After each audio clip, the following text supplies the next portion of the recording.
Madame X est rentrée en EHPAD il y a 2 ans. On va pas faire EHPAD, on recommence.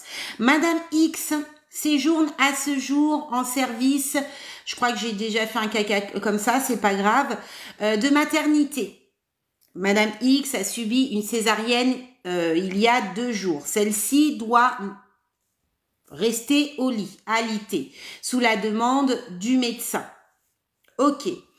Lors des prises des constantes ce matin, vous observez que Madame X est en sueur, pâleur, et vous constatez également que, au niveau de ses membres, elle a chaud. Vous prenez donc ces paramètres vitaux. Paramètres vitaux. Vous observez qu'au niveau de sa température, elle est à 37,8 degrés Celsius. Que sa pression artérielle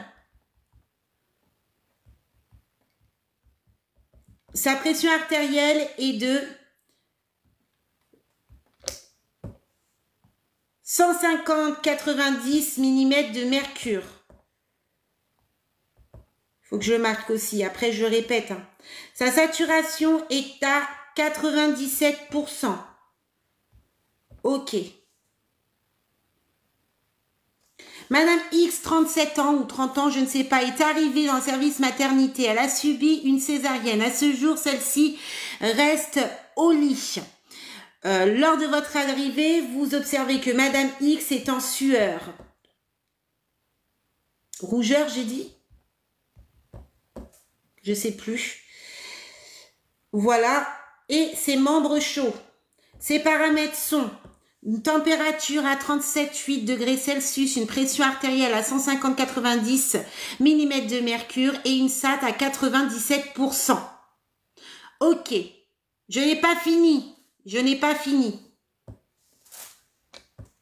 Vous observez également ses membres inférieurs, donc la jambe gauche, son mollet gauche. Vous observez son mollet gauche,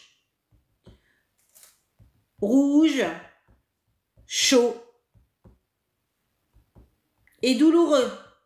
Une EVAA, une évaluation de la douleur qui a été faite, qui est à 7/10 au toucher. On est d'accord? Est-ce que je répète? Attention, on va faire cible, données, action et résultat. Alors attention, je répète. Madame X est rentrée hier en service de maternité suite à une césarienne. Celle-ci ne doit pas se lever. Les paramètres vitaux sont une température à 37,8 degrés Celsius, une pression artérielle à 150-90 mm de mercure, une SAT à 97%. Elle est en sueur, rougeur au niveau de ses membres. Vous observez également son mollet rouge chaud, dur, je ne sais pas si je l'ai dit, rouge. Une EVA au toucher à 7/10. Ok, on y va. J'ai mon tableau. Cible, données, action, résultat. Quelle va être la cible par rapport aux données que vous avez observées? Allez, c'est parti. Quelle va être la cible par rapport aux données que vous avez donc observées?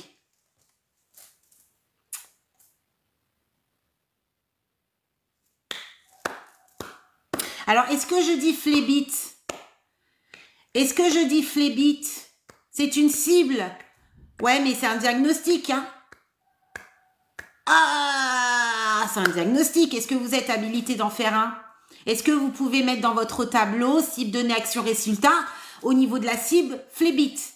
Vous entrez, vous êtes aide-soignant, vous observez que celle-ci, elle est rouge, en sueur, température élevée, donc une hyperthermie, une hypertension importante. Bon, voilà, les membres, donc vous avez le mollet rouge, chaud, une EVA à 7/10 au toucher. Ah non, on ne peut pas mettre phlébite dans la cible, dans le sens où vous ne pouvez pas mettre diagnostic. Par contre, vous pouvez mettre autre chose. Donc là, ce qu'il faut faire, c'est capter d'abord les données pour trouver la cible. Donc effectivement, la fierté, elle a ciblé les données. la pâleur, la sueur, la rougeur au niveau du mollet, douleur, mais il manque aussi autre chose. Très bien, FK. On peut suspecter une phlébite, mais on ne peut poser le diagnostic. Très bien. Voilà. Suspicion. Risque de thrombose embolique. Oui, en fait, c'est là où je veux en venir. Vous allez jamais mettre de diagnostic. Jamais. Si c'est une suspicion. Si par exemple celle-ci, elle a une température, on voit là, elle a une température à 37,8 degrés Celsius. On va dire que celle-ci est en hyperthermie, léger hyperthermie. L'hyperthermie, ça va être la cible, parce qu'elle est à 37,8 degrés Celsius, c'est évident.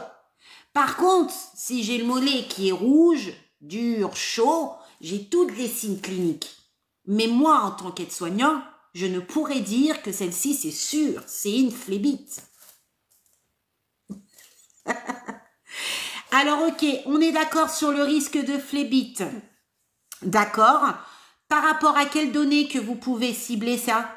Vous mettez au niveau des cibles risque de phlébite. Alors, qu'est-ce qui vous a fait dire que c'est un risque de phlébite? Par rapport à quelles données identifiées dans le texte? Exactement, c'est le médecin. Par rapport à quelles données que vous voyez dans le texte que vous pouvez dire « Ah, bah c'est un risque de phlébite ». Tout à l'heure, on en avait ciblé quelques-uns. Ouais, il y a le fait qu'elle soit alitée. On avait dit cette dame ne peut pas bouger, c'est un facteur de risque. On est d'accord, on peut le mettre. Ouais, le texte, on ne le voit pas. Alors, je répète pour ceux qui viennent d'arriver. Alors, c'est Madame X, âgée d'une trentaine d'années, hein, qui est en service maternité. Elle a subi une césarienne et on lui a dit, attention, de pas se lever. Là, ça fait 2 jours qu'elle est allongée. Lorsque vous arrivez, vous observez qu'elle est en sueur, hein, rougeur ou pâleur, je sais plus ce que j'avais dit. Vous prenez donc les paramètres vitaux et vous observez une température à 37,8 degrés Celsius, une pression artérielle à 150-90 mm de mercure, une saturation à 97%. Vous observez également le mollet gauche qui est rouge, gonflé, dur, chaud, je sais plus ce que j'avais dit, et douloureux, car au toucher, elle vous dit qu'elle est à 7 sur 10 au niveau de la douleur. Donc effectivement, on a ciblé hein, le risque de phlébite. Ok, l'alitement, le mollet rouge, donc ça c'est donc la cible, risque de phlébite. Les données sont mollet rouge, quoi d'autre? Quelles sont les autres données à part mollet rouge qui pourrait être une donnée par rapport au risque de phlébite? La chaleur, oui. Oui, les complications du décubitus, oui. La douleur. Alors, quand vous mettez douleur, il faut justifier combien on avait dit qu'elle est au niveau de la douleur. La sueur, oui. Oui. Alors, attention, il y a autre chose qu'on peut visualiser aussi par rapport à la prise des paramètres vitaux. Oui, s'il y avait présence d'œdème, là, en l'occurrence, on ne dit pas hein, qu'il y a œdème. Qu'est-ce qu'on avait vu? Donc oui, effectivement, le VA à 7 sur 10, mais on avait dit autre chose. Là, on avait dit, il y a un élément important par rapport aux paramètres qui est, merci, mon histoire sur Netflix, la dissociation pouls-température. Là, en l'occurrence, c'est vrai que j'ai pas mis le pouls. Voilà. Mais effectivement, il peut avoir une dissociation pouls-température. Très bien. Ok, d'accord. Donc tout ça, c'est ces éléments-là. Ok. Il y a aussi le fait qu'elle a une tension élevée. Alors ça, oui ou non, vous pouvez mettre en autre cible par rapport à ça. Oui, merci beaucoup Sarah. C'est ça en fait, la précision. Les données, c'est ce que vous allez prendre dans le texte. Dans le texte, effectivement, vous le voyez pas là, j'ai pas mon tableau, je vous l'ai dit oralement, c'est pour ça que je vous ai demandé d'écrire. Mais il est vrai qu'elle a bien capté Sarah, c'est que elle est à 7 sur 10 au toucher. On n'a pas 7 sur 10 au toucher, le VA est à 7 sur 10.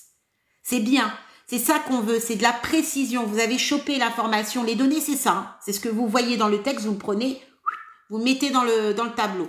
Ok, donc par rapport à tout ça, qu'est-ce que vous mettez en place? Je suis diplômée depuis 15 ans et je bosse en réa, je vais laisser les autres répondre. Non mais c'est très bien, merci. En tout cas, t'es la bienvenue, mon histoire sur Netflix. T'es la bienvenue. Alors, qu'est-ce qu'on va faire là au niveau des actions par rapport à cette cible, le risque de phlébite? Donc, je fais quoi comme action? J'ai toutes les données, j'ai les indications. Qu'est-ce que je fais? Alors, attention, vous ne me mettez pas tout de suite, je vais prévenir l'IDE. Hein. Ça marche pas du tout. Qu'est-ce que je mets comme action? Là, tout de suite, qu'est-ce que je fais? Exactement.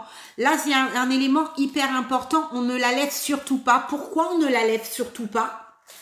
Pourquoi on ne la lève surtout pas? Surveiller la température, immobiliser la jambe. Comment vas-tu immobiliser la jambe?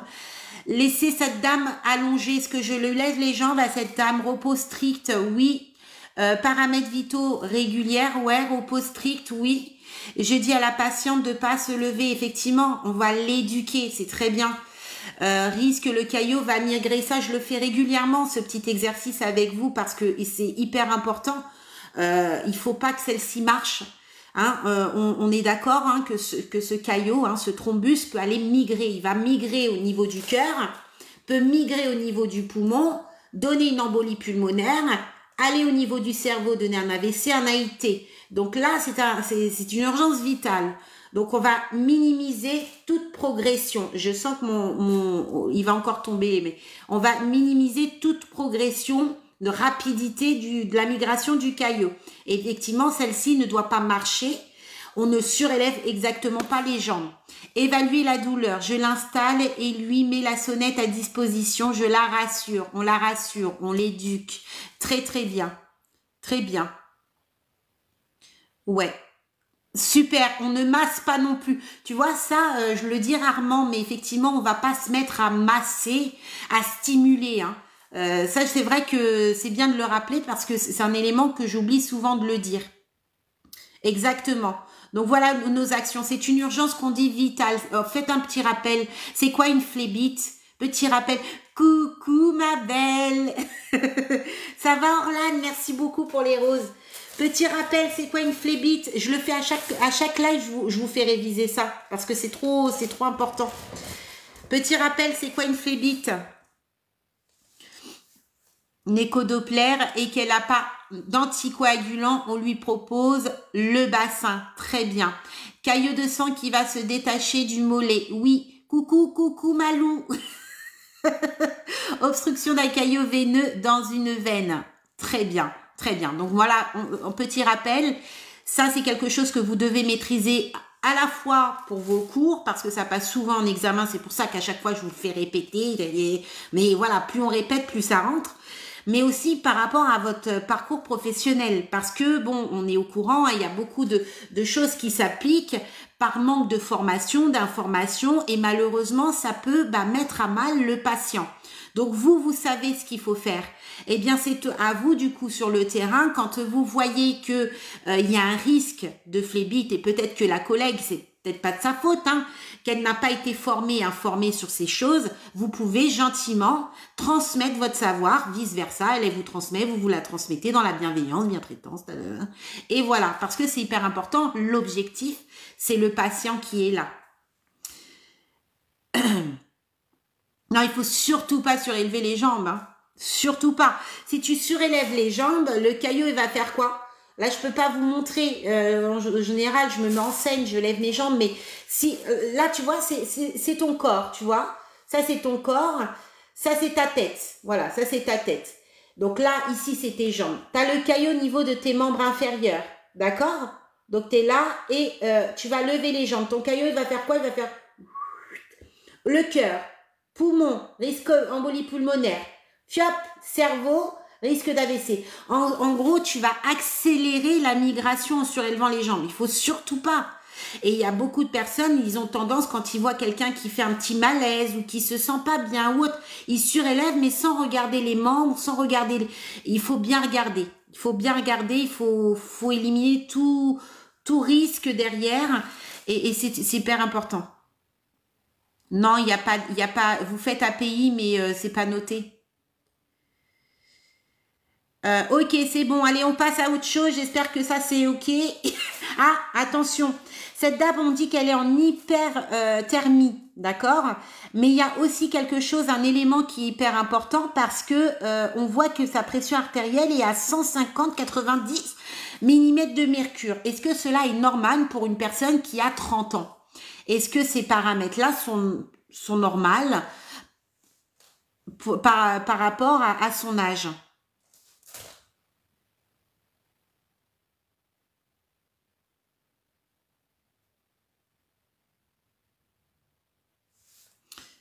Ouais, elle est en hypertension.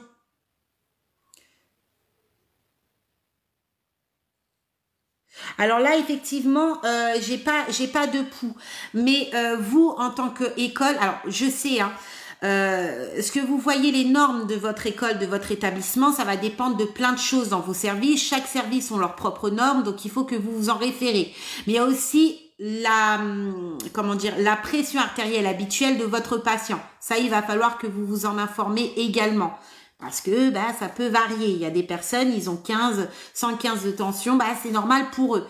Par contre, par rapport à vos normes et dans vos examens, ça, vous allez faire attention. Au-dessus de 140-90 mm de mercure, pour vous, ça va être une hypertension. Donc, vous ferez très attention à ça. Exactement, ça va dépendre des patients, des pathologies, ça va dépendre de plein de facteurs.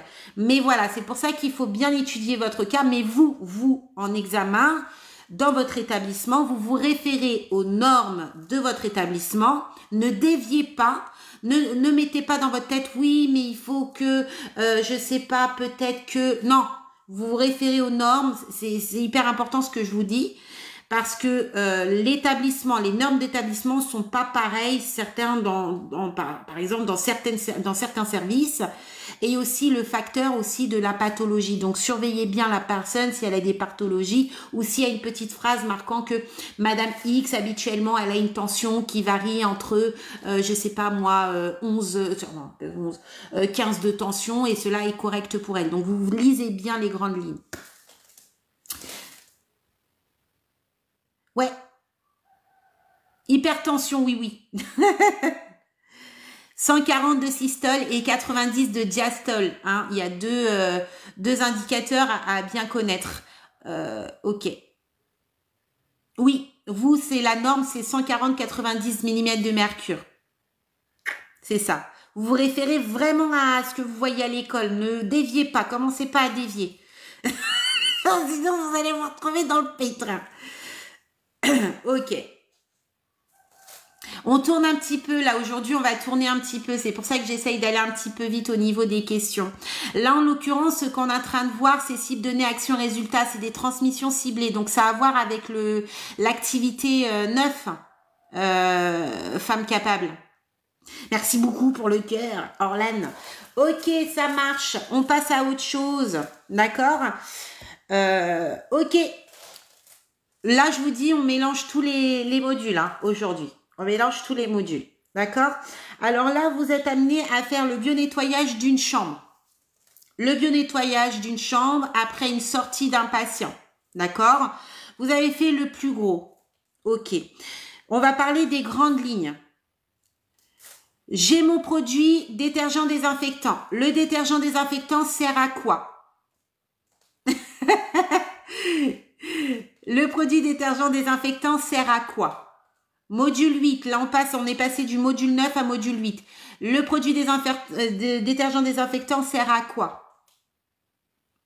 À désinfecter et à nettoyer. D'accord. Ouais. Ok. Ouais.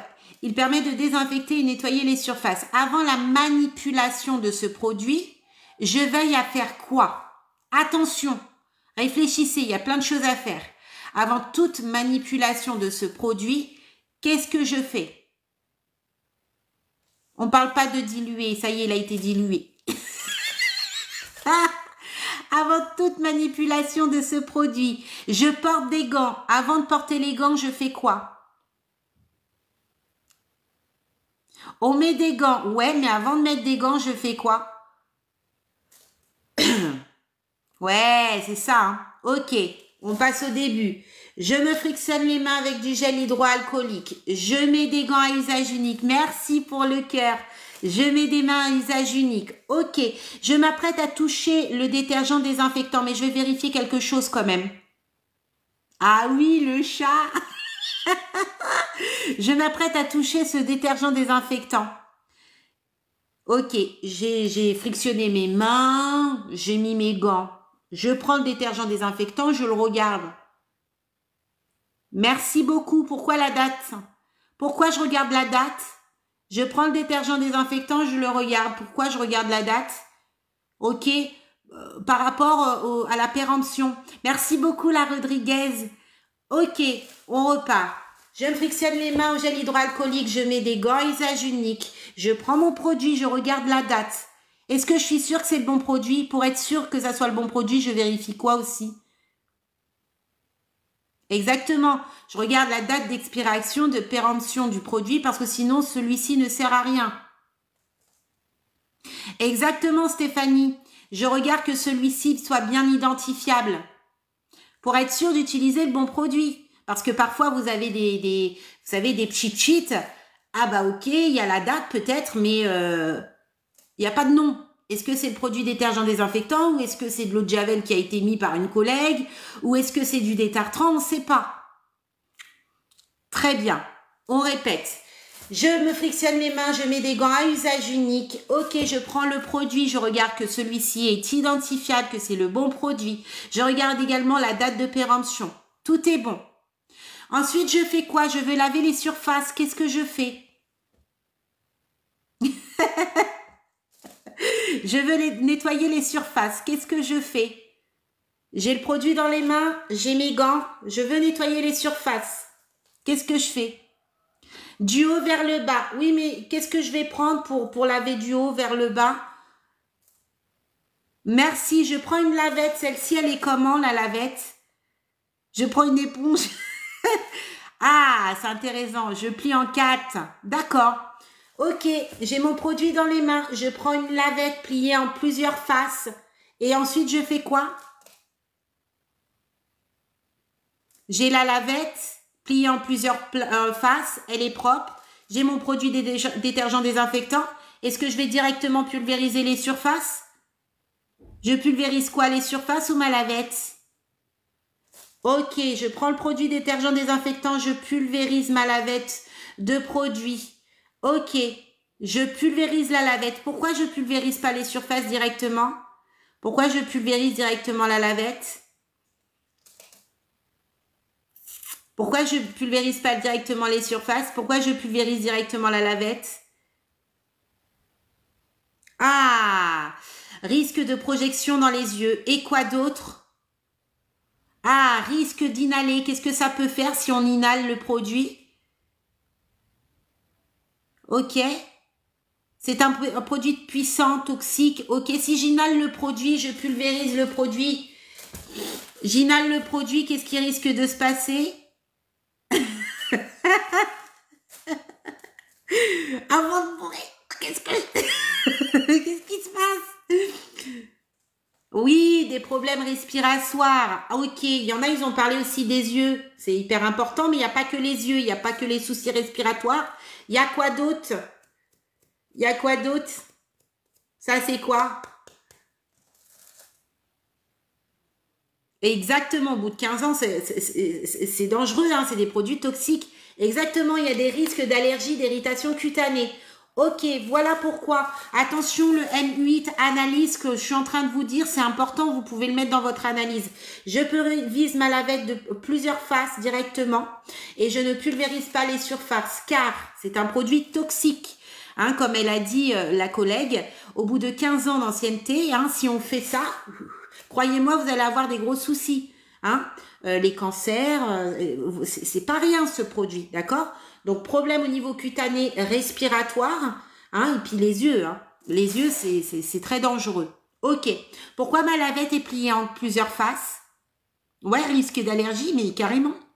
Pourquoi ma lavette est pliée en plusieurs faces? Pourquoi ma lavette est pliée en plusieurs faces?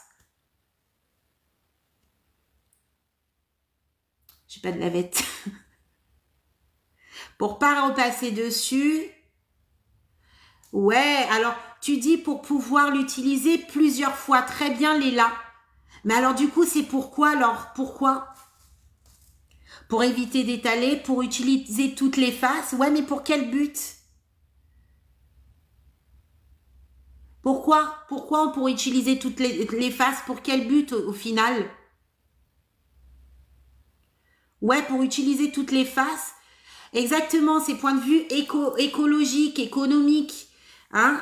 Et puis aussi pour ne pas réutiliser la zone déjà souillée. Exactement, voilà. Donc voilà pourquoi on a plusieurs faces. Ok, c'est bon. Ma lavette est pulvérisée de détergent désinfectant. Je pose le détergent désinfectant. Je vais par exemple laver l'adaptable. Comment je vais donc procéder? J'ai ma lavette, je veux laver l'adaptable. Comment je vais procéder? Il faudrait que je me mette en scène pour le module 8. Il n'y a pas de choix. Lavage en godille. Ok, mais je fais quoi? Je commence par le bas? Je commence par les roulettes? Je fais quoi? Ah, du plus loin au plus propre, mais où? Au bas? Comment je fais? Je lave comment? Je commence par quoi par rapport à ça? Ouais, du plus haut au plus bas. Ok, du plus haut au plus bas, du plus loin au plus près. D'accord? Et vous parlez du nettoyage au godille. Bah, alors on va justifier tout ça. Hein. Pourquoi je lave du plus haut au plus bas? Sans oublier les côtés. Ouais. Pourquoi je lave du plus haut au plus bas?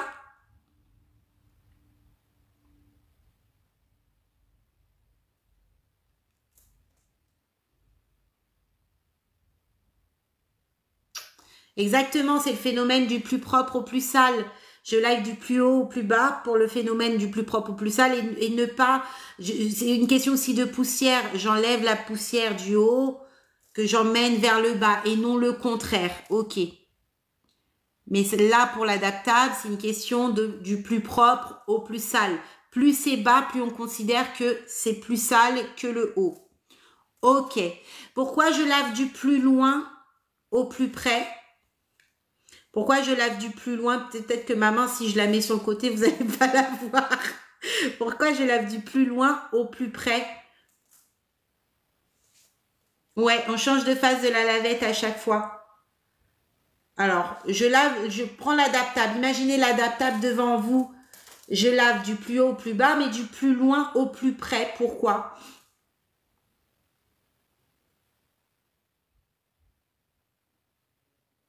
Ouais, pour ne pas ramener les micro-organismes en cours de route. Ouais. Pour pas toucher l'adaptable aussi. Pour ne pas repasser. Exactement. Là, sur en fait, c'est le sens protocolaire. C'est comme ça. En gros, on commence toujours du plus loin et on ramène vers nous. L'objectif, c'est quand on ramène la poussière, les saletés vers nous, notre corps recule. Si je fais ça et que je lave comme ça, forcément, mon linge sera souillé. Bon, si vous avez le tablier, mais bon, on connaît l'histoire du tablier. Mais voilà, l'objectif, c'est de ramener la saleté, voilà, et de la ramener vers nous tout en reculant notre corps. Et voilà, ok, ça marche. Effectivement, on va utiliser le système de Godey pour ramasser toute la poussière, la saleté, etc. On change de face de la lavette et on n'oublie surtout pas les coins parce que l'adaptable a des coins. Tout va dépendre de quel type d'adaptable. Il y a des adaptables qui se relèvent. Il y a un petit dossier là qui se relève. On n'oublie pas le dessous. On n'oublie jamais le dessous. Voilà, il y a de la confiture. Vous voyez, il y a des petites miettes qui sont restées. On n'oublie jamais ça. Quand on lave quelque chose, on le fait entièrement et on n'oublie pas ces zones-là. Et ensuite, on nettoie le bas. Une fois que les 4 faces de ma lavette ou 8 faces, parce qu'il y en a, ils font avec 8 faces, est utilisée, on change cette lavette. On la met dans l'endroit destiné. Normalement, il y a un filet dans le chariot et on met cette lavette dans le chariot. Et on reprend une lavette tout en pulvérisant directement la lavette de détergent désinfectant. Et on reprocède comme on a fait, sauf qu'on fait les étapes qu'on n'a pas fait. Mais on commence toujours du plus haut au plus bas. La technique du plus haut au plus bas, du plus propre au plus sale, elle doit être ancrée à la fois pour vos cours et dans votre pratique professionnelle. Vous en faites vraiment ce que vous voulez après, hein. Mais c'est comme ça. Les pieds, les roues, exactement. Les roues, on oublie aussi. Hein, souvent, on fait ce qu'on voit et on ne fait pas ce qu'on ne voit pas. Sauf que derrière, il y a aussi des saletés, il y a des bactéries et l'objectif, c'est de minimiser tout ça. Ok. Les infections nosocomiales, qu'est-ce que c'est? Coucou. On croise les doigts. On croise les doigts pour ta VAE, ma belle. Alors, les infections nosocomiales, c'est quoi? On parle d'infection.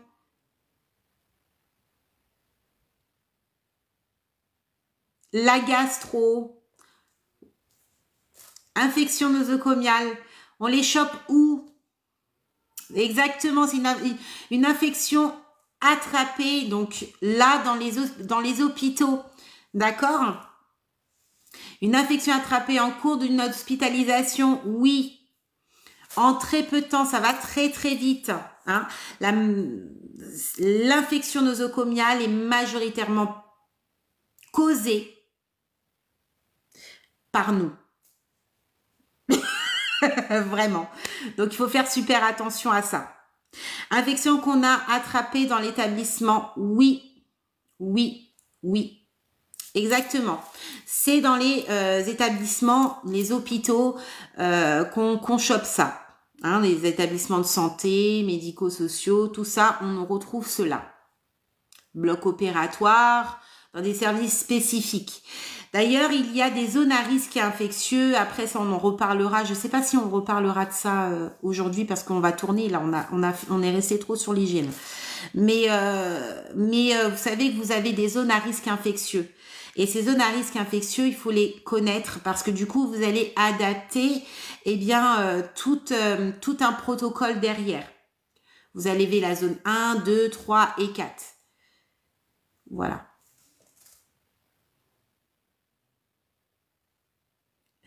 Est-ce que ça va pour vous, là, l'hygiène? On passe? On va à autre chose? Allez, ok. Module 6. Module 6. Qu'est-ce qui va concerner la communication verbale? Merci, la Rodriguez. J'ai pas fait de programme aujourd'hui, donc on tourne. Ok, module 6. La communication verbale. Qu'est-ce que c'est que la communication verbale?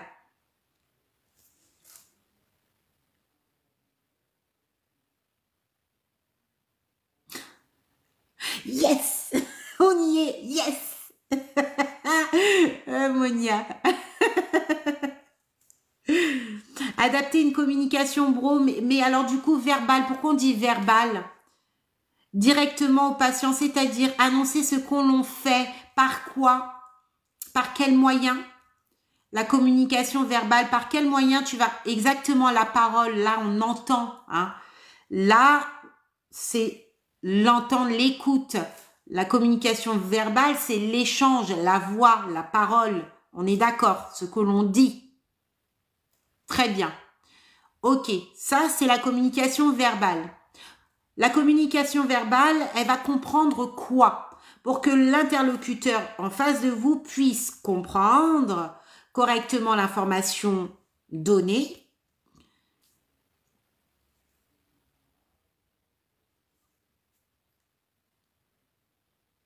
Ouais, le langage. Une communication, oui, à deux. Ok, pour que ça soit bien, que le message soit bien transmis, pour être sûr que celui-ci soit bien transmis, effectivement, il faut utiliser des mots simples, oui, expliquer. Alors, de quelle manière vas-tu l'expliquer? Parce qu'on peut expliquer à quelqu'un quelque chose mais celui-ci en face, il n'aura pas compris le message ou soit il l'aura peut-être mal interprété. Pour avoir une bonne communication verbale, quelle condition doit être là pour que l'émetteur puisse le récepteur puisse le recevoir clairement. Alors le regard, les gestes, ça c'est le non-verbal. Là on reste sur le verbal. Exactement, on va parler de la tonation de la voix avec clarté. Ouais, les mots scientifiques, on va y... à part si celui-ci maîtrise, hein, si c'est son domaine. Mais voilà. Des termes simples, expliquer. L'intonation de voix, tout à l'heure, il y a une personne, il m'a parlé de l'intonation de voix. Comment elle doit être l'intonation de voix? Alors, pour rassurer, expliquer, comment vas-tu rassurer par ta voix, par le verbal? Comment peux-tu avoir une communication verbale rassurante? Allez dans le plus profond. Ne restez pas sur les termes. Je rassure, mais oui, mais comment je vais rassurer la personne avec du verbal? Le choix des mots. J'utilise les bons mots. Je fais attention au choix de mes mots. Très bien.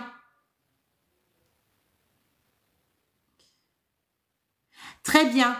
Alors, me mettre au niveau de la personne, oui, oui. Phrase simple. Mais là, on parle vraiment de la voix.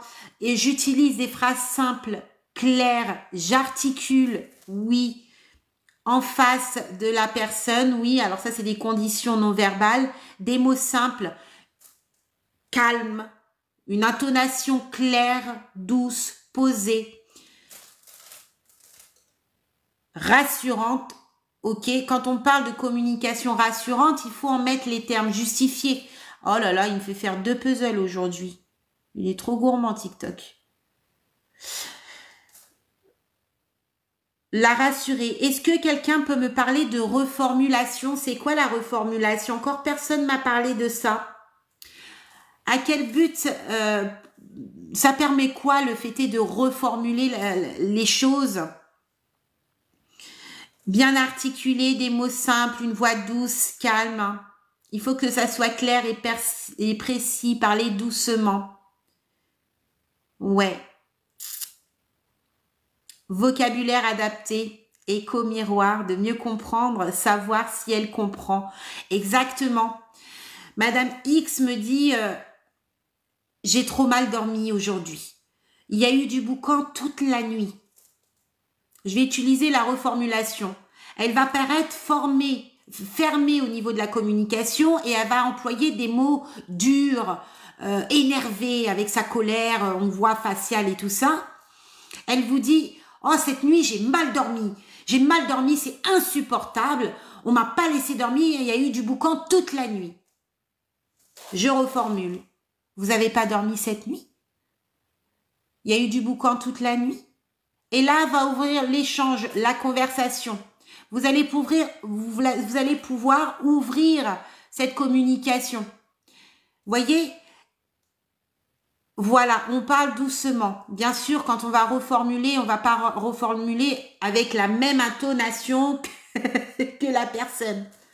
On va la regarder, on va utiliser du non-verbal, ça on reparlera, mais le but de cette reformulation, c'est de faire comprendre à la personne que vous êtes à l'écoute de ce qu'elle dit, que vous en foutez pas. Et là, ça ouvre un dialogue.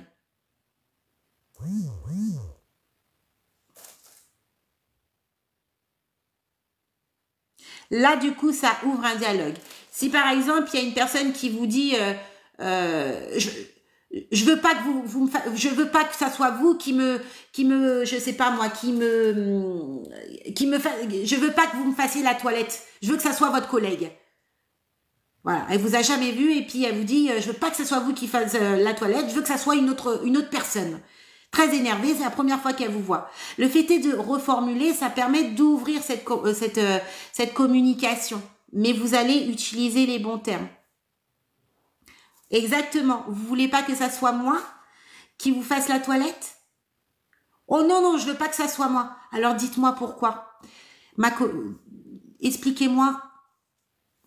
Qu'est-ce qui ne va pas avec moi? Qu'on puisse peut-être voir ça ensemble. Vous voyez, ouvrir le champ de conversation, savoir d'où vient le problème, lui faire comprendre que vous l'écoutez, que c'est pas un objet, c'est un être humain. La mettre vraiment en position d'acteur. Exactement. La reformulation, ça gagne vraiment. En psy, c'est merveilleux.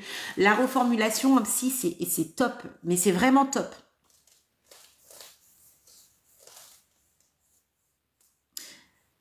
Ouais.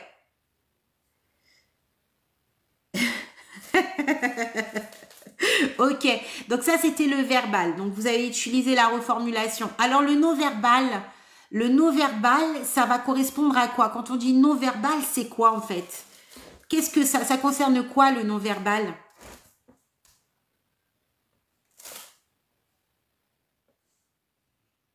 Ouais, on parle de faciès. Alors, qu'est-ce qui se passe au niveau du visage, le faciès, le toucher, le silence, la gestuelle, le sourire, le regard, ok, le toucher, ok, la gestuelle, très bien, très bien. Les mimiques, les grimaces, ok, ok. Donc, ok, sans mots, les crispés, douleurs. Alors, est-ce que vous pouvez me faire rappeler les personnes qui ont des troubles du langage, des personnes plutôt qui ne parlent pas, comment on le nomme ça? Les clignotements des yeux, etc. Oui, effectivement, ça peut être un indice. Exactement. Oui, alors quel type de personne utilise énormément le non-verbal? Personnes non communicantes, mais il y a un terme pour ça.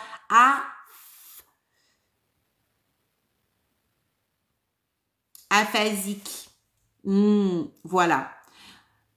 Oui, les sourds et muets, on va utiliser plein de moyens en fait non verbal et du verbal, hein, parce que il est muet mais il n'est pas sourd. Le sourd, euh, c'est important de lui parler.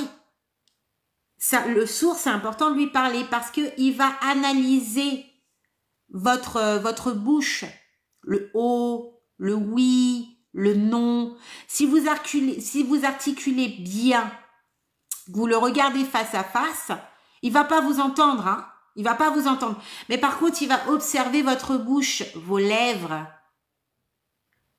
Et ça l'aide énormément. Donc, souvent, il y a des personnes, ils me disent, oui, mais il est sourd, muet, et puis, bah, ça sert à rien de lui parler. Bah, comment ça? Ça sert à rien de lui parler. Il a développé chez lui d'autres capacités. Alors, peut-être qu'il va pas m'entendre, mais il va regarder. Mes lèvres sont importantes.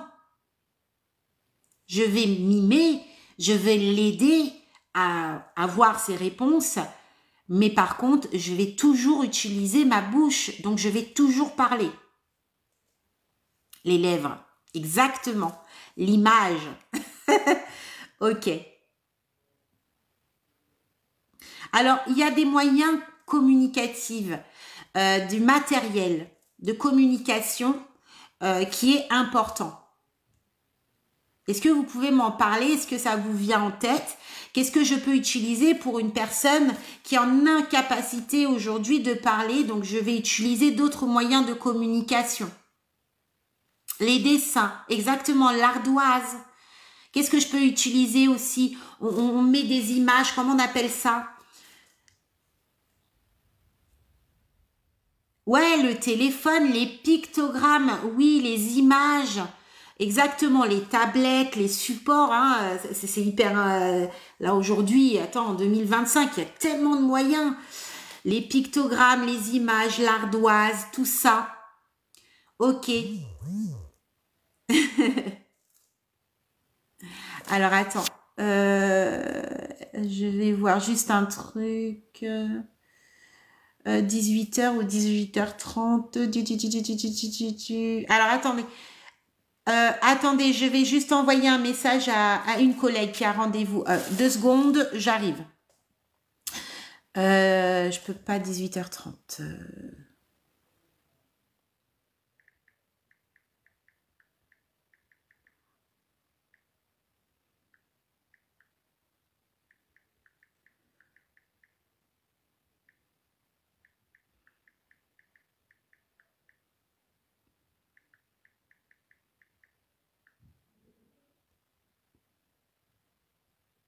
J'ai envoyé un petit message à une collègue. Oui, on peut utiliser l'ardoise. Oui, pour communiquer, c'est très bien. L'ardoise, les pictogrammes, tout ça, c'est très bien. Je regarde juste mon agenda 2 secondes.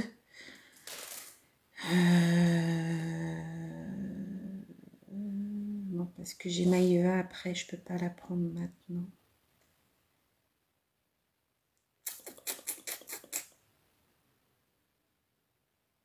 C'est un peu short.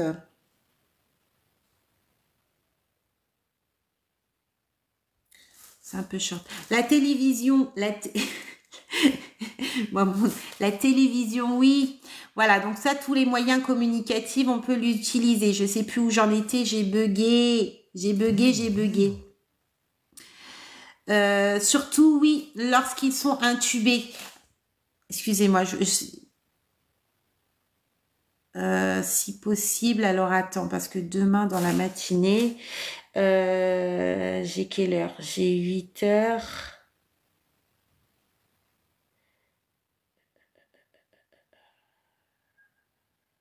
Ah, je vais faire 11 heures. 11 heures. Excusez-moi, hein, c'est juste que je gère un peu... j'ai des petits messages, les mimiques. Oh là, je sais plus où j'en suis. Rappelez-moi, je sais plus où j'en suis, j'ai un trou là. Moi, je me disperse trop vite. Dites-moi. Donc oui, on peut utiliser plein de moyens communicatifs pour du non-verbal, ça, ok. En quoi il est important? Alors, on va faire une mise en scène, hein. Une mise en scène, une question s'il vous plaît, communication non-verbale, voilà. On va faire une petite mise en scène. Vous êtes en psychiatrie, d'accord? Donc vous inquiétez pas, la psy en général tout le monde aime bien, hein. C'est plus comme avant, hein. Mais il peut se passer des petites choses, hein. Et vous savez les traitements, parfois bah, c'est long à s'installer, bon. Et parfois il peut avoir des sauts d'humeur ou autre, et quand même il faut toujours préserver notre sécurité. Ok. Donc là, vous avez Monsieur X atteint de, qu'est-ce qu'on peut dire, de schizophrénie. Hein. Schizophrénie. Il est rentré il y a quelques semaines dans le service. Vous lui proposez donc, vous allez dans sa chambre et vous lui proposez donc, s'il le souhaite, faire une petite activité cet après-midi.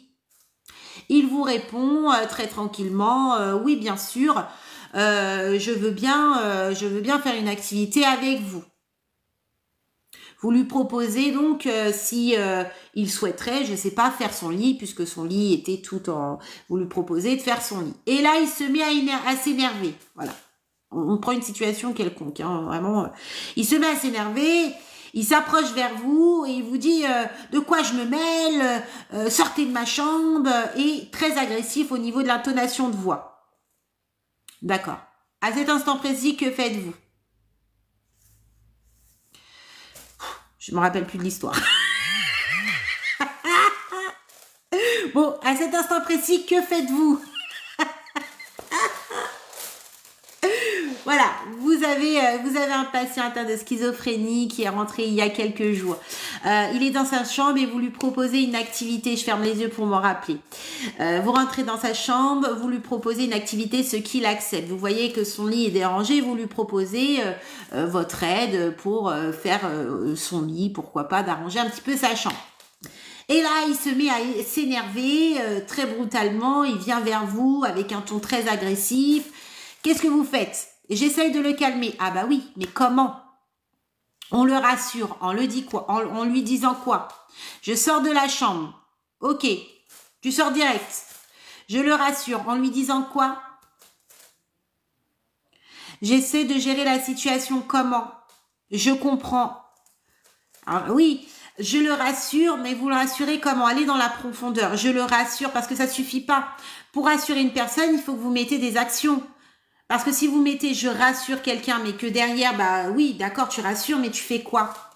Donc, écoute active, c'est-à-dire, je le pousse.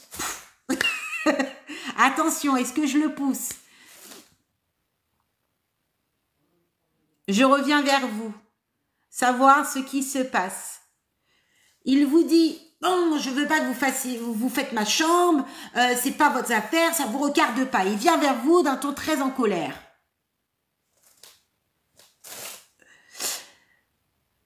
Là, tout à l'heure, on avait parlé de quelque chose. On avait parlé de quelque chose. Je m'éloigne, je parle à distance. Très bien. Distance, ça veut dire quoi, distance? Quelle distance? Je capte le regard, je lui explique l'importance. Tu vas lui expliquer quoi? Je me mets en sécurité. Alors oui, je me mets en sécurité, mais c'est quoi là? Je me mets en sécurité, c'est-à-dire aller dans la profondeur. Ouais, la reformulation. Souvent, les gens, ils ne font pas la reformulation dans ces cas-là parce qu'ils ont l'impression qu'ils vont engendrer encore de la colère. Non, vous avez compris. N'oubliez pas que le fait de reformuler permet à la personne de comprendre que vous avez compris, que vous avez entendu et écouté. C'est pas juste que vous avez entendu le son de sa voix, vous avez écouté activement ce qu'il a dit. Vous voulez pas que je vous aide? Il n'y a pas de problème.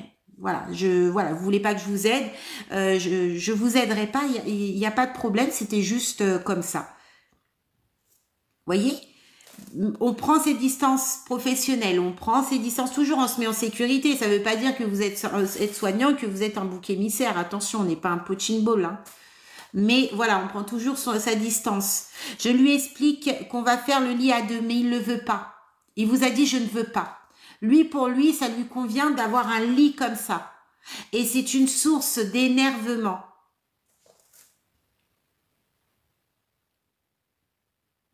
Est-ce que je le tourne le dos direct? Alors, il vient vers vous un ton agressif, ça peut vous effrayer. D'accord, je prends des distances. Vous voulez pas que je vous aide, j'ai très bien compris. Je ne vous aiderai pas, mais est-ce que vous voulez bien faire l'activité tout de même avec moi? Je prends une intonation douce. Je ne lui reformule pas jamais avec la colère que lui sort de sa bouche. Voilà, je lui réponds en douceur. Exactement.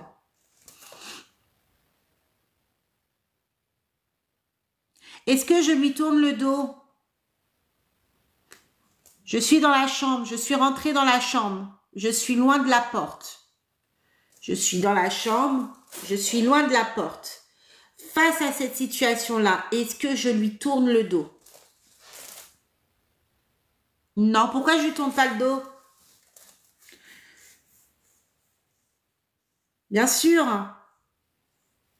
C'est pour ça le moyen de reformuler, ça permet de gagner du temps et de se sécuriser quelque part. Parce que si vous émettez un silence ou quelque chose de pas rassurant pour lui, le problème c'est qu'il se sent pas lui-même en sécurité. Vous comprenez? Donc vous allez légèrement retrouver le champ de la porte, mais jamais en lui tournant le dos. J'ai compris. Vous ne voulez pas que je vous aide à faire votre lit, c'est votre choix. Mais est-ce que vous voulez quand même faire l'activité avec moi? Vous voyez? Je vais tout simplement dévier, je vais parler, mais je vais récupérer l'espace de la porte. Jamais en lui tournant le dos. Si je me sens vraiment en danger, j'actionne. Vous pouvez signaler à tout moment, lorsque vous ne vous sentez pas en sécurité, actionner l'alarme pour que les collègues viennent à votre secours. Exactement, faire diversion, mais en douceur. En douceur, légèrement. Parce que le problème, c'est que si vous réagissez par agressivité, eh bien, lui, il va se sentir pas rassuré. Et en plus, ça engendre de la colère. Si vous alimentez sa colère, c'est là où ça peut être dangereux pour vous. Et pour lui, mais pour vous. Et n'oubliez pas, c'est votre travail. Vous n'allez pas chaque jour au boulot pour mettre votre vie en péril. Donc, je me sécurise quelque part. Je les sécurise, mais je me sécurise aussi.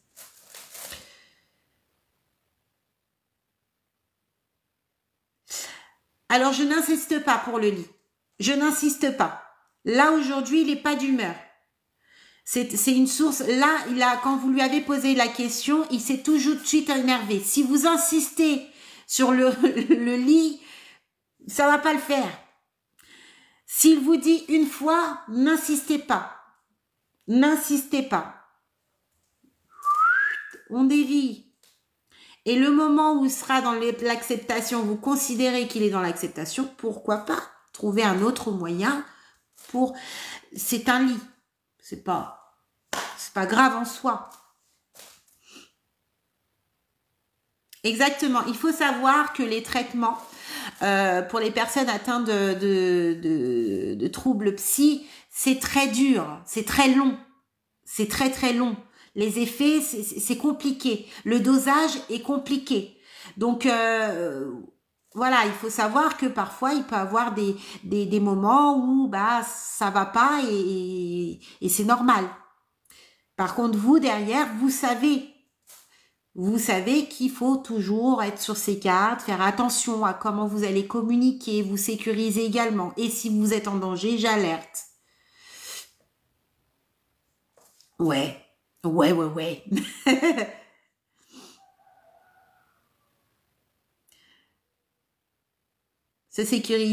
Sécuriser, ouais. Donc ça, c'est la communication, hein. C'est la communication. Très bien. Le toucher, la communication au niveau du toucher, j'en avais parlé il y a quelques temps de ça. Quand vous utilisez le toucher, attention à ça, comment vous allez démarrer. Une personne souhaiterait, vous voyez que cette personne a besoin d'être assurée, vous voulez installer le toucher. Comment vous allez démarrer par le toucher? Est-ce que vous allez commencer par l'épaule, la bras, la main? Comment vous allez commencer? Comment vous allez démarrer? Comment vous allez démarrer par rapport au toucher?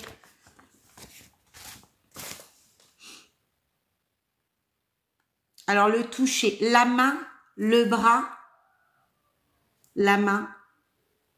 Ouais. Alors, pourquoi vous dites la main et pas les épaules, hein? Parce que souvent, on le voit souvent, y a le posement d'épaule comme ça. Souvent, on le voit souvent. Pourquoi pas directement l'épaule? Je le dis, mais ça, j'insiste. Pourquoi vous mettez, beaucoup de personnes mettent directement la main au niveau de l'épaule? Alors, pourquoi tu choisis la main, Fatima, ou le bras? L'épaule, c'est rabaissant. Vous mettez votre poids sur son épaule, c'est hyper rabaissant. Il y a certaines personnes, ils vont apprécier. Ils vont apprécier. Il y a d'autres personnes, ils ne vont pas apprécier du tout. Je déteste. Je m'énerve hein, pour ça. Même quand je suis malade ou que je suis... Je déteste, et je suis pas la seule, hein, je sais pas si c'est familial, mais qu'on me pose le poids comme ça. Et il n'y a rien de pire qu'une personne vous fasse ça. Ça, on fait pas ça. C'est hyper rabaissant, c'est lourd, c'est dérangeant pour beaucoup de personnes. Donc, on ne choisit pas l'épaule et on tapote pas l'épaule. Exactement, tout va dépendre de la personne. Vous ne savez pas qui est-ce qui est en face de vous. Quel niveau d'acceptation au niveau du toucher elle a. Il y a des personnes, le toucher, c'est trop intrusif. C'est trop. Donc, on va mesurer cela. On va faire très attention à ça. Toujours demander. Alors, la main, vous le sentez quand vous pouvez, quand vous ne pouvez pas. La main ou le bras. Le bras, légèrement posez votre main sur le bras ou la main. Les personnes en fin de vie, ils ont besoin de chaleur souvent. Le fait est de tenir la main, ils se sentent moins seuls. Ça, oui. Une personne douloureuse, c'est important aussi le toucher. Il y a beaucoup de personnes, je préfère qu'on me touche la main légèrement, qu'on me touche l'avant-bras légèrement, mais jamais l'épaule. Jamais. Exactement. Vous pouvez toucher la main et en fonction de ce que vous allez observer au niveau faciès, au niveau du visage, si vous voyez que celle-ci se détend ou elle est dans l'acceptation, il y a des mimiques, hein, il y a un apaisement, un relâchement au niveau du visage, eh bien vous pouvez à ce moment-là caresser. Mais on fait toujours le posement de main délicatement, on met jamais le poids comme ça, hein. C'est bon. Doucement. Et après, vous observez la personne. Et si elle est dans l'ouverture de l'acceptation, vous le sentez. Vous le sentez quand une personne est dans l'acceptation. Vous caressez légèrement. Mais ne jamais faire comme ça. Comme ça, c'est démodé. Ça, on ne le fait plus. Distance professionnelle, oui. Exactement. Exactement. Le toucher, c'est très délicat. Mais vous, en tant que professionnel, vous savez quand l'utiliser et quand ne surtout pas l'utiliser. C'est voilà, le toucher c'est délicat, mais c'est un grand pouvoir le toucher, mais ça dépend des personnes. Ok. Alors pourquoi il est important quand vous rentrez dans une chambre? Alors là, c'est module 1. Hein. Quand vous rentrez dans une chambre, vous toquez, vous allez vous mettre en face de la personne pour vous annoncer. Pourquoi il est important que la personne vous voie?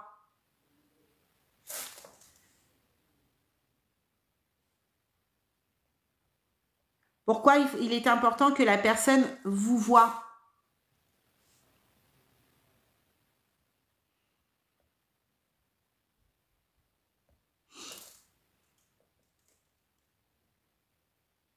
Ouais, pour qu'elle comprenne ce que vous dites. Ouais, et pas seulement ça. La personne a passé sa nuit. Hein, elle a passé sa nuit. Vous vous êtes chargé du coup de prendre en soin un nombre de patients. Vous êtes le premier passage du matin. J'adore ce que vous faites. Oh, merci beaucoup pour le respect. C'est-à-dire, oui, c'est une question de respect, mais va dans le plus profond. Je vois que tu as compris. Exactement, c'est l'identification. La personne me dit bonjour, elle me dit je suis Héloïse, mais je la vois pas. Je toque à la porte. Bonjour, je viens vous voir, je suis Héloïse.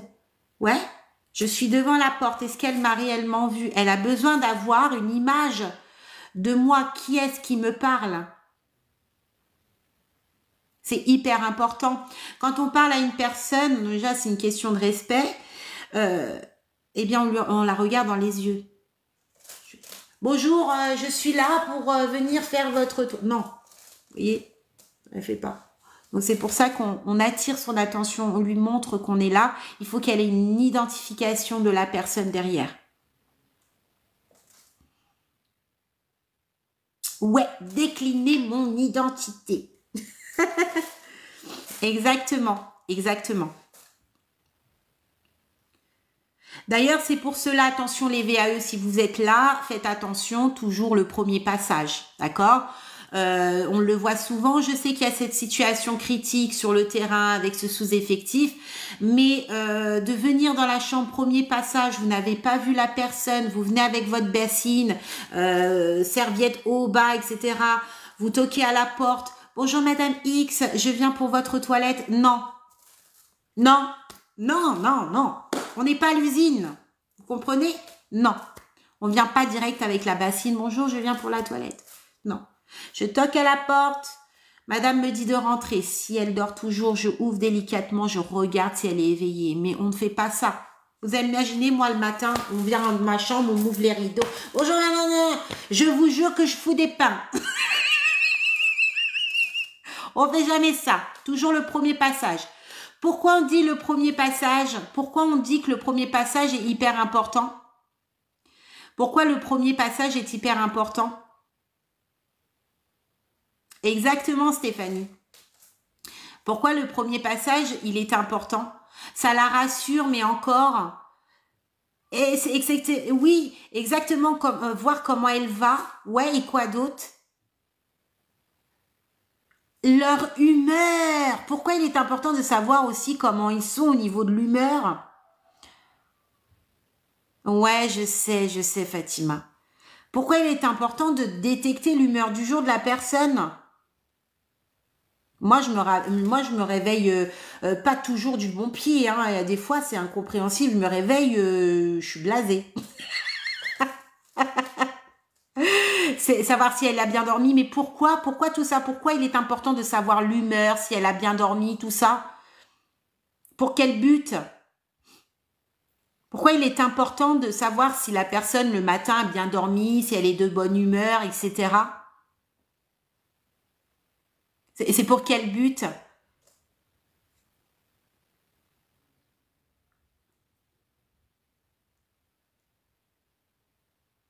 Ouais, mais vous, pourquoi ça vous importe le fait est de voir si elle est de bonne humeur, si si elle a bien dormi? Qu'est-ce que ça, qu'est-ce que cela peut vous apporter? C'est exactement ça, parce que du coup, vous allez adapter votre soin, l'accompagnement par rapport à son état du jour.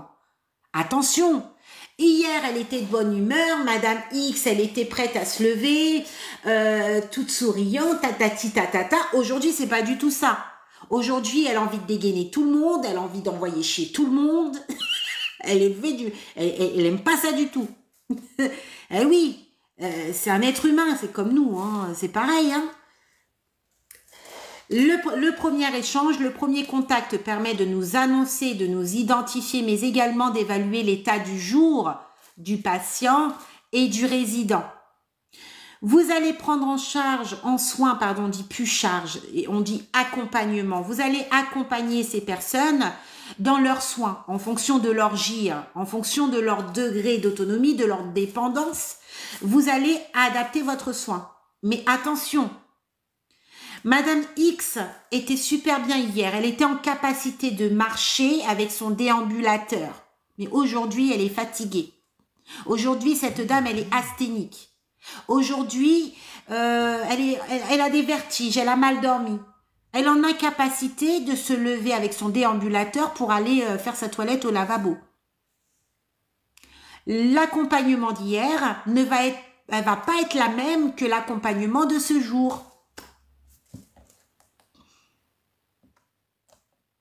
Préserver la méthode, utiliser la communication, ouais, exactement. C'est ça en fait, avec le sous-effectif, on a tendance à oublier. On oublie que, en fait, on reste focalisé sur le gire. On reste focalisé sur le gire de la personne. Madame X gire 2. Madame X gire 3. Madame X se déplace en déambulateur, etc., etc. Oui, d'accord. D'accord. Mais il y a des fois, Madame J ayant gire 3, il y a des fois, cette dame, bah, elle n'est pas bien. Cette dame, elle est en incapacité de se lever pour aller faire sa toilette au lavabo. Parce que les jours ne se ressemblent pas. Notre état ne se ressemble pas. Donc, on ne peut pas baser notre accompagnement seulement par rapport à un gire. Non. Il y a le gire, il y a l'évaluation du jour aussi à prendre en compte. J'ai des collègues, elles font tout le monde en toilette totale au lit car ça va plus vite. Ah ouais? Ouais. Alors, je peux comprendre, hein, il y a le sous-effectif. Hein. Je peux comprendre qu'il y a le sous-effectif. Alors, quel est le but réel de faire ces toilettes au lit? Des personnes qui sont en capacité de marcher pour aller au lavabo, de choisir leur tenue, de faire des actions. Quel est l'objectif? Quel est le but final de faire tout le monde des toilettes au lit alors que ils sont capables de faire énormément de choses?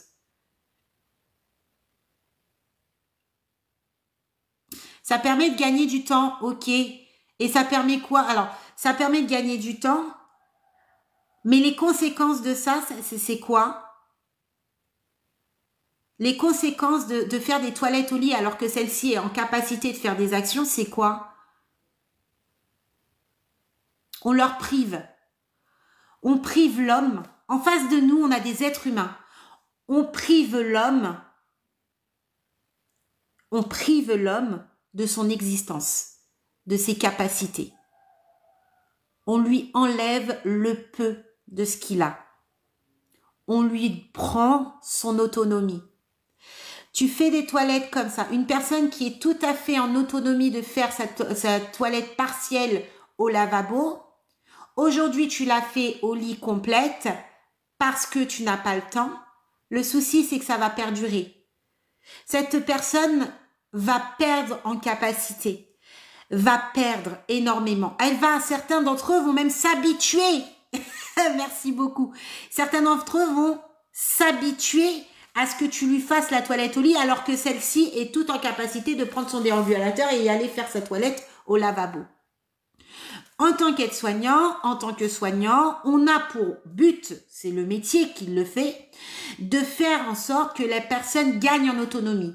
La personne qui est rentrée en EHPAD, peut-être qu'elle n'arrivait plus à faire certaines choses, mais nous, on va essayer de la stimuler, de lui proposer certaines choses en fonction de ses capacités pour qu'elle puisse évoluer. Elle ne sera pas comme avant, comme quand elle avait 20 ans, mais lui faire prendre conscience qu'elle est en capacité.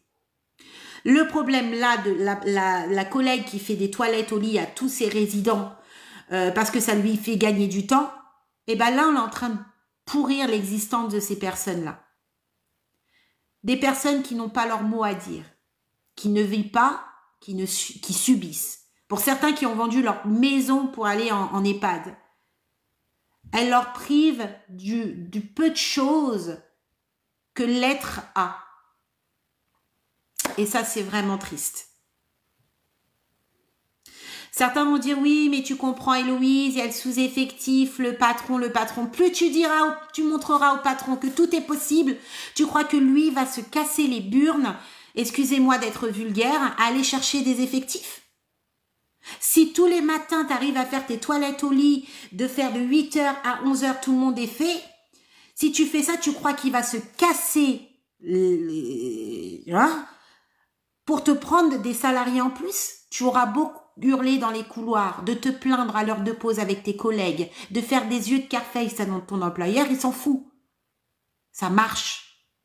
Je vous rappelle que là, on est dans un cycle où tout est business, où tout est argent. De un, la personne qui fait ses toiles, elle va finir par s'épuiser. Moralement, elle va dire, moi, j'en peux plus, ça. Ouais, mais t'en peux plus, mais la personne que tu fais là, elle en peut plus aussi. C'est dommage, bah oui. Il faut arrêter de montrer à l'employeur que tout est possible. Ça fait mal au cœur. Ça fait mal au cœur parce que vous êtes dans un monde où vous prenez en soin. Et c'est dur pour un soignant, un aide-soignant, un ASH de se dire que Madame X, bah, elle sera pas faite en totalité parce que je n'ai pas le temps. Là, ce matin, je vais prioriser. C'est dur, mais en même temps, vous n'êtes pas des robots, vous n'êtes pas des êtres, des surhumains. Hein. Vous aussi, hein, vous avez le droit de vivre. Vous aussi, vous avez, c'est important. Soussou, oui, j'ai vu des cas où je peux te dire que ça m'a bien dégoûté. Hein. Je vous avais déjà parlé de ça. Merci beaucoup pour la rose. Je sais plus si vous avez suivi l'histoire d'un résident. Je venais dans une structure pour former. Alors moi, tous les ans, j'allais là-bas pour former les salariés. Alors déjà, quand j'arrivais, bah franchement, c'était une catastrophe. Mais ce jour-là, ça m'a énormément dégoûtée. Ça m'a vraiment dégoûtée. Alors moi, j'ai appris après. J'étais pas dans le service en question. J'ai appris après de cette histoire-là. Mais à chaque fois que je venais, les nanas, ils étaient toujours dehors en groupe et il y avait personne dans le service. Heureusement que c'est pas tout le monde. Je ne tire pas sur les gens, mais c'est quelque chose qui est réel. Et ça, bon, bah prenez vos responsabilités, les collègues. Ce qui s'est passé, c'est que un jour, eh bien, toutes les nanas étaient dehors. Ils ont le droit à leur pause, mais tous en même temps, je suis désolée. Il y avait personne dans le service en question. Dans tous les étages, personne. Il y a eu une sonnette qui s'était enclenchée. Il y a une sonnette qui s'était enclenchée depuis un certain temps parce qu'après, ils ont détecté que ça faisait depuis 2 heures que la sonnette était enclenchée. En fait, ce qui s'est passé, c'est que le monsieur a besoin d'aide pour se déplacer. Il avait envie d'aller aux toilettes. Je pense que c'est ça. On a suspecté que c'était ça. Il est parti de lui-même en fait aux toilettes, sauf qu'il y a une patiente, une résidente qui l'a retrouvé au sol, baigné dans son sang. Il s'est cogné la tête contre le lavabo et il est décédé. Les filles, du coup, ils ont été alertées par cette fameuse, résidente qui était en train de crier dans les couloirs. Et il y avait une ASH qui faisait du coup ses quotidiens, parce qu'elle s'occupe de ses quotidiens. Et c'est elle qui a dû aussi alerter les collègues qui étaient tranquillement dehors en train de s'éclater. Donc, moi, je suis désolée. Je suis désolée, mais quand on voit ce genre de choses, moi j'y vais plus hein, dans cet endroit. De toute façon, il y avait trop de choses qui étaient en dehors de mes valeurs, mais il faut savoir que c'est pas normal. Donc oui, les pauses, tous en même temps, voilà, à un moment donné, vous travaillez pourquoi? Voilà. À mon travail, c'est la même chose, ça ne devrait pas se faire, je suis désolée. D'avoir un service où il n'y a aucun soignant, aucun aide-soignant, en attendant que les personnes soient en pause, vous partez en pause, mais pas tous en même temps. À un moment donné, il y a qui pour surveiller? Il y a qui pour surveiller? Là, il y a énormément de personnes qui ont des troubles cognitifs, il y a des personnes qui, voilà, qui sont pas bien, qui ont besoin d'aide pour aller aux toilettes et autres. Ça fait 2 heures que la sonnette a été enclenchée. Mais vous vous rendez compte, 2 heures. Et ensuite, ils ont trouvé comme réponse, oui, on est en sous-effectif, on peut pas répondre à tout le monde. Mais vous étiez pendant X temps dehors tous ensemble. Et ça, c'est dégueulasse, je suis désolée. Oui, mais alors il y a eu des personnes qui ont sauté. Hein. Il y en a qui sont passées au tribunal. Ouais, 2 heures. 2 heures.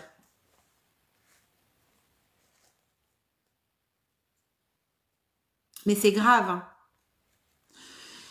C'est grave. Après, je sais que j'ai une bouche, des fois, je suis concon. Je sais, je suis désolée. Des fois, je sors des choses, je suis concon. Mais quand ça me tient à cœur, ça, j'en avais fait une vidéo pour vous raconter le jour où le monsieur était décédé, parce que moi, je le connaissais, ce monsieur. Quand c'était les moments d'activité, tout ça, moi, j'aimais bien rester l'après-midi. Je ramenais Bob. Bob, c'est mon chien qui se déplace en EHPAD. Et du coup, les personnes âgées, ils aiment bien voir Bob parce qu'ils adorent les animaux, tout ça. Et je ramenais Bob. Et cette personne, c'est vrai qu'on a créé des liens, tout ça. Et quelques semaines après, pas très longtemps, j'ai su ça. Et c'est horrible. Mais oui, il faut être dispo pour répondre aux sonnettes. Ce sont des êtres humains vulnérables qui sont en perte de capacité. S'ils sont en EHPAD, c'est parce qu'il y a une raison. C'est qu'il y a une raison. Il y en a, ils osent même plus répondre de sonner parce qu'ils se envoient balader, parce qu'il y a certaines personnes qui les envoient balader, mais c'est pas possible. Je peux comprendre qu'il y a un sous-effectif, mais attention, attention, si tu perds d'humanité, ne fais plus ce métier. Ne fais plus ce métier. Et c'est vrai que je suis d'accord avec vous quand comment dire, le patron, hein, le directeur, vous pousse à être maltraitant. C'est dégueulasse parce qu'il pousse les soignants à être maltraitants, à être dans la dénigrance. C'est dégueulasse. Mais plus le soignant, l'aide-soignant, la SH, tout ça va montrer que tout est possible, malheureusement, ça va continuer.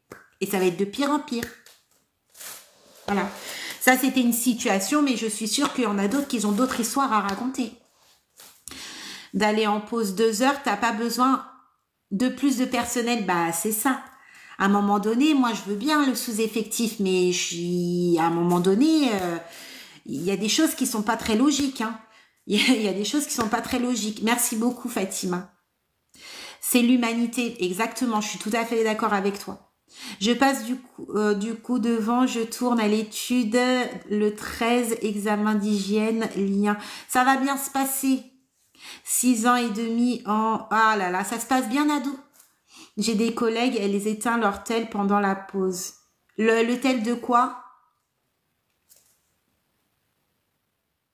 Moi, après, c'est vrai que moi, j'ai un tempérament dur au travail. Je suis très exigeante.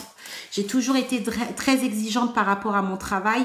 Et ça peut être mal perçu. Et c'est vrai, hein, étant donné que je suis très exigeante, bah parfois j'étais aussi exigeante avec les autres et c'est con d'être comme ça. Mais à un moment donné, il y a des choses on peut pas. Il y a des choses on peut pas. Se déplacer pour rien, exactement. Alors moi c'était ça, hein, pour rien, mais au moins voir le problème et rassurer le résident. Si la personne a sonné, c'est parce qu'il y a une raison. C'est parce qu'il y a forcément une raison. Alors des fois, il y en a, ils sonnent, et ils s'amusent avec la sonnette. Ça, c'est vrai que c'est... Mais tu vois, il y en a, ils disent, oh, elle est chiante, elle a encore sonné. Et puis, bah, finalement, elle a sonné, mais pour une bonne raison. Si tu vas pas voir, bah, tu vois, c'est rien. Mais oui.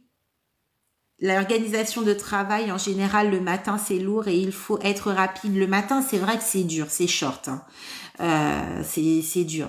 Alors moi, alors c'est vrai que dans les EHPAD, c'est très cardio, hein. Mais moi, j'ai pas fait beaucoup d'EHPAD. C'est vraiment en fin de carrière que j'ai absolument voulu faire des missions. J'ai voulu, je voulais pas finir comme ça. J'ai voulu faire des missions intérim pour voir ce que c'était l'EHPAD, le travail de nuit. C'était quelque chose que j'ai toujours voulu faire parce que c'est bien de parler, d'avoir une idée, parce que l'autre, elle a dit que de nuit, mais il faut le vivre. Et moi, je me suis toujours dit, il faut que je fasse. Et ben, ça m'a calmé. Ça m'a calmé. Donc, vers 14-15 heures, on se repose. Donc, une pause de 2 heures, c'est rien. Alors, attends. Donc, vers 14-15 heures, on se repose. Donc, j'ai pas compris. C'est ça autre chose, ceux qui se mettent à jouer avec leur sonnette. Oui, ça, oui, il y en a. La sonnette, c'est un jeu, hein. Tu vas, elle sonne, tu vas voir, tu lui expliques, hop, ok, tu retournes, 5 minutes après, même pas, 3 secondes, ça ressonne. J'ai connu des comme ça. Ah oui, c'est comme ça, hein. Ah oui, c'était pas pour la lumière. Celle-ci. Ouais, c'est souvent ça, ils veulent une présence. C'est souvent ça. Un de ferme et 2 nuits et le week-end. Ça se passe bien tes nuits, Marie-Arma? Oui, les patients sont soit à la sieste ou en activité l'après-midi. Peut-être que ces personnes s'amusent à sonner car elles veulent... Ouais, il y en a beaucoup, ils sont comme ça. Ils ont besoin de présence, de contact. Il y en a beaucoup, ils s'ennuient, hein. Il y en a beaucoup. Et c'est ça, moi j'admire les EHPAD qui varient les activités. Parce que souvent, moi je me suis déplacée dans des EHPAD et c'était tout le temps la même chose, tout le temps dans la même chose. Et du coup, les gens, ils étaient blasés, quoi, mais c'est normal. Et moi, j'admire tous ces EHPAD qui éveillent un petit peu et qui voient plein de trucs et j'aime bien. Pour ça, d'ailleurs, enfin là, je recommence bientôt, mais je ramène Bob dans les EHPAD pour leur faire montrer les animaux, les chiens. Ils aiment beaucoup. Ma première expérience EHPAD, oui, très bien. Et c'est bien. Jamais de te remercier. Non. C'est une angoisse surtout. Ouais, l'angoisse, la solitude, c'est pas facile, hein. Super volaille, merci à toi. En tout cas, force aux soignants, c'est trop dur, ouais, c'est clair. C'est trop dur, les EHPAD, je n'y retournerai pour rien au monde. Il en faut, hein, des soignants en EHPAD. Il en faut, hein. Heureusement qu'ils sont là, hein, pour prendre soin de nos aînés, hein. Heureusement, même les ASH, les lingères, on n'en parle pas des lingères, mais elles sont là, hein. Elles sont là, on n'en parle pas parce qu'elles sont, cachées, mais elles sont bien présentes, hein. Elles fournissent un travail considérable, hein. C'est pas facile, hein, les lingères. Moi, un respect pour eux, hein. Je peux être il n'y a pas de souci, un petit coucou. Pour les personnes âgées la nuit, ouais. Moi la population, enfin, qui m'ont énormément touchée, c'est les personnes âgées. Ils m'ont beaucoup appris et ils m'ont beaucoup touchée. T'es en EHPAD, ouais. Elles sont importantes. Bien sûr, les lingères, elles sont importantes.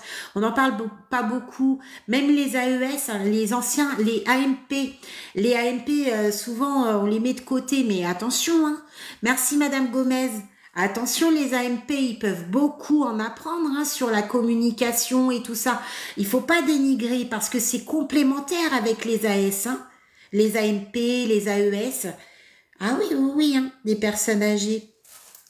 Bah, les personnes âgées, ils nous en apprennent beaucoup. Moi, j'adore. J'adore les personnes âgées, moi. Les personnes âgées, moi, sont marrants. J'ai des histoires à pleurer avec les personnes âgées tellement qu'ils m'ont apporté beaucoup, beaucoup de choses. Je vous ai raconté l'histoire de Clémentine. Je vous la raconte vite fait. C'est tout ça pour vous dire attention. Il y a certaines personnes, ils disent ouais, Madame X, elle est raciste et tout ça. Écoutez bien ce que je vais vous dire. Il y avait une personne, j'avais 17 ans. J'ai commencé comme ça. Et je vais dans un EHPAD et puis il y a Madame X. Je dirais pas son nom. Elle est là-haut, mais il y a sa famille qui, je suis en contact avec la famille. Et Madame X, en fait, tous les collègues disaient, ah non, Héloïse, tu peux pas l'accompagner, cette dame, elle est raciste. Elle est raciste, elle va te parler mal. Et c'est une dame, elle râlait tout le temps. Elle aimait pas les soins, elle refusait les soins. Personne n'arrivait à lui faire une douche. Personne. C'est toujours des toilettes. Elle voulait pas de douche. Elle était très pudique, elle aimait pas ça. Et un jour, la collègue en pouvait plus. Elle en pouvait plus. Elle s'est fait mais envoyer chier pas possible par la résidente. Et de là, je lui dis, bah, je vais essayer. Tout le monde m'a regardé. Tout le monde m'a regardé. Non, Héloïse, tu sais, en plus, Madame X, elle est raciste et tout. Mais je dis, non, alors, on va essayer, on va essayer. Je suis partie voir Madame X. Elle m'en a fait vivre des vertes et des pas mûres. Elle m'a dit que j'étais une sale négresse, que ceci, que cela, et que... Elle m'a dit plein de choses, mais plein de choses. Mais au final, elle m'insultait, mais elle était dans l'acceptation. J'y arrivais, du coup, elle m'insultait, mais en même temps, voilà, oh, vous avez des grosses fesses, mais c'est normal, vous êtes une sale négresse, etc., etc. Et du coup, bah, j'ai réussi. Voilà, elle était dans l'acceptation. Elle m'insultait, mais elle était dans l'acceptation. Donc, j'acceptais. Bon, c'était comme ça. Et en fait, c'était comme ça depuis plusieurs semaines parce que du coup, les filles m'ont dit, bah, Héloïse, vu qu'elle a réussi, t'as réussi à lui faire la toilette et tout, puis qu'elle était dans l'acceptation, est-ce que tu veux la prendre? Ben, moi, voilà, elle m'insultait tout le temps, voilà. Et un jour, je suis partie en congé. Je suis partie en congé 2 mois. 1 mois et demi, excusez-moi, 1 mois et demi. Je suis partie en congé, tout ça, je suis revenue. Et on me dit quoi? On me dit, ah, Madame X, elle va très mal. Tu sais, Louise, elle a pas arrêté de t'appeler, elle voulait que toi, etc. Oh, moi, je suis au choc. Je vais la voir, elle est dans son lit. Je comprends pas, c'est pas Madame X qu'insultait, qui avait le tonus, m'insulter de sale négresse, grosse fesse. C'était plus elle, quoi. Et elle me voit. Et là, je vous dis, elle m'appelait sale négresse. Hein. Jamais, Louise. Hein. Elle m'appelait sale négresse tout le temps. Hein. Et aujourd'hui, elle m'appelait pas sale négresse. Elle m'appelait Clémentine. Clémentine, viens me voir. Écoutez jusqu'au bout. Elle m'a dit, Clémentine, viens me voir. T'es là, ma Clémentine. Je t'aime, ma Clémentine. Et elle me touchait la main. Elle me touchait la main. Elle me regardait, elle me caressait. Je comprenais pas. C'était pas elle que j'ai quittée, moi. Elle me disait que j'étais... j'étais, je sais pas quoi. Et je prenais soin d'elle. Et c'était comme ça de jour en jour. Et à un moment donné, sa santé s'est dégradée. Elle s'est dégradée très rapidement. Et là, cette fois-ci, j'ai remplacé une collègue de nuit. J'étais de nuit. Et ce qui s'est passé, c'est qu'elle était en faim. Donc, elle avait tout, à la sédation, tout ça, machin. Elle était pas bien. Et ce qui s'est passé, en fait, c'est que je l'ai accompagnée jusqu'à son dernier souffle. 2 heures du matin, je l'ai accompagnée de son dernier souffle. Sa famille, ses fils sont venus. Et ils m'ont dit au revoir et tout ça. Et moi, j'étais obligée de leur parler Clémentine. Voilà, votre maman, ces derniers temps, hein, et elle m'appelait Clémentine. Et son fils m'a rien dit. Il m'a pris dans ses bras. J'ai pas compris. Et il s'est mis à pleurer. Moi, j'ai pas compris. Je me suis mise à pleurer. Je me suis mise à pleurer. Il m'a regardé. Il m'a dit, Clémentine, en fait, c'était une jeune petite fille qu'elle a adoptée d'Afrique. Et elle l'a appelée Clémentine. Et cette petite fille, elle est décédée d'un cancer. Et en fait, cette dame-là, jusqu'à l'heure que je vous parle, il y a des années qui sont défilées. Hein. Cette dame-là, je l'ai en tête. Chaque jour que je vis, elle est dans ma tête. Elle me suit partout. Sa famille, j'ai des contacts avec eux. Je les vois régulièrement et tout ça. Et c'est incroyable. Aujourd'hui où je vous appelle, même mes enfants sont au courant de cette histoire. C'est pour ça qu'il faut pas avoir des idées reçues. Madame Nain, elle est raciste, etc. Laissez donc. Laissez cette personne à découvrir qui vous êtes. Parce que je vous assure que là, ça m'a jeté une bonne leçon de vie. Cette dame, elle est partie et elle m'a laissé le plus beau des cadeaux du monde. Et aujourd'hui, j'ai cette réflexion à penser que c'est merveilleux le cadeau qu'elle m'a passé. Je pourrais être riche là aujourd'hui. La chose que j'ai eue de merveilleux dans ma vie, c'est mes enfants, tout ça et ce passage. Elle m'a fait grandir en un instant. J'ai évolué comme jamais j'ai évolué dans ma vie. Et c'est une personne âgée. C'était une personne âgée. Vous vous rendez compte? Et j'ai toujours eu ces grosses fesses. Eh ouais, t'as vécu la même histoire. Mais ouais, mais vous voyez, c'est une bonne leçon de vie parce qu'il y a des collègues, ah, Madame X, elle est raciste, non, moi je veux pas, et puis ça se met à s'embrouiller, etc. Non, laissez la personne, laissez-lui le temps de vous découvrir. Laissez-lui le temps de vous découvrir. N'attaquez pas parce qu'elle a attaqué. Laissez-lui le temps de vous découvrir. Quand elle vous a découvert, elle voit à travers vous une personne totalement humaine qui lui tend la main, donc laquelle elle peut avoir confiance. Il n'y a plus de couleur. Il n'y a plus de couleur. Et c'est ça qui est merveilleux. C'est que elle a appris, on a appris ensemble. Et j'ai compris. J'ai compris qu'elle a perdu la petite fille qu'elle aimait tant. Elle l'a perdue. Et elle a eu une vengeance sur la vie, tout au long de sa vie. Parce que ce qu'elle voulait, c'est sa petite Clémentine. C'est sa Clémentine. C'est ça. Chaque personne est unique, chaque personne a ses histoires. Il y a des personnes, ils me disent, il y a une personne de nuit, elle est venue me voir et puis elle me dit, oh moi j'en ai marre, madame, elle écarte pas ses jambes pour faire la nuit, pour faire sa toilette, en plus elle a des selles, il faut changer sa protection, elle serre et tout, on est obligé de tirer avec la collègue, etc. Cherche plus loin. Si aujourd'hui la personne, elle n'écarte pas pour que tu lui fasses la toilette, il y a peut-être une histoire derrière. Il faut savoir que nos aînés, les femmes d'avant, il y en a beaucoup, ils ont subi. Ils ont subi du viol, ils ont subi beaucoup de choses. Et oui, si vous avez enfin, nos aînés, ils sont pudiques, mais ils sont pas pudiques pour rien. Hein. La génération d'aujourd'hui n'est pas celle d'ailleurs. Aujourd'hui, allez, poup, poup, poup. Hier, c'était pas ça. Hier, nos anciens, ils ont été victimes. Ils ont été victimes. Si tu vois que Madame X, elle n'écarte pas, elle serre, elle n'a pas confiance et que tu viens, tu t'acharnes à écarter les jambes avec ta collègue et faire la force, il y a d'autres moyens de faire les choses. Essaye de parler. Il y a une histoire, il y a forcément quelque chose qui a fait que. Il faut communiquer avec cette personne. Il faut crever l'abcès. Elle n'a jamais pu peut-être s'exprimer. Sa blessure, elle est ancrée depuis des années et des années. Quand tu fais ce genre de geste, elle revit ce qu'elle a vécu avant. Quand tu es là à contorsionner avec ta collègue, à tirer les deux membres, les cuisses pour nettoyer, elle est en train de revivre l'instant d'avant. Nos femmes, les femmes d'avant ne sont pas les femmes d'aujourd'hui. N'oubliez pas, il y a une histoire avant qui n'était pas celle de maintenant. Il y a beaucoup de nos aînés qui ont subi. Mais oui, mais oui. Mais oui, faites attention. Faites attention. En communiquant, c'est pour ça que la communication, elle est importante face à cette situation. Montrez à la personne que vous avez compris. Elle ne vous a pas parlé, elle n'a pas échangé avec vous, elle vous a pas dit son histoire. Mais vous avez compris. Montrez-lui que vous comprenez. Montrez-lui que vous ne lui voulez pas de mal. Parce que si vous arrivez dans la chambre pour le change quotidien et que tous les jours, vous faites toujours tous les jours, cette dame, elle souffre. Tous ces jours, elle revit son passé. Bien sûr. Bien sûr. Moi, j'avais la grand-mère, elle a subi des choses atroces. Elle a subi des choses atroces. Il y avait des auxiliaires qui venaient, tout ça. Et elle pouvait pas. Elle touchait même l'épaule. Il n'y a rien qui faisait. Je vous jure, elle prenait la télécommande, elle jetait.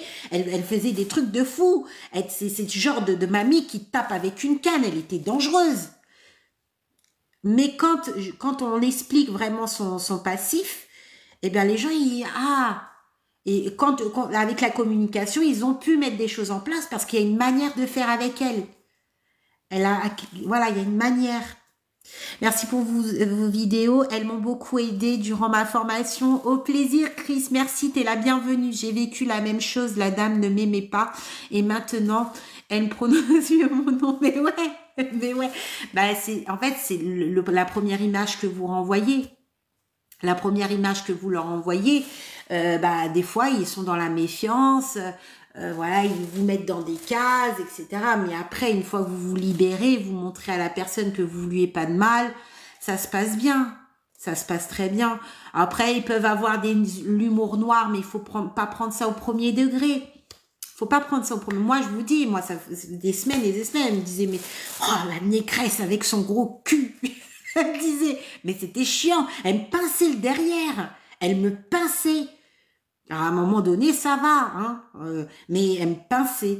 Elle me dit, c'est pas possible d'avoir un cul pareil. En parlant d'elle, je pense à... Même sa voix, elle est restée en moi. Même sa voix, elle est là. Mon cul, il n'a pas changé. Voilà, voilà. En tout cas, j'espère que ça va pour vous. J'ai vécu la même histoire. Mais oui, n'oubliez pas ces histoires. N'oubliez pas ces expériences. Elles sont hyper riches.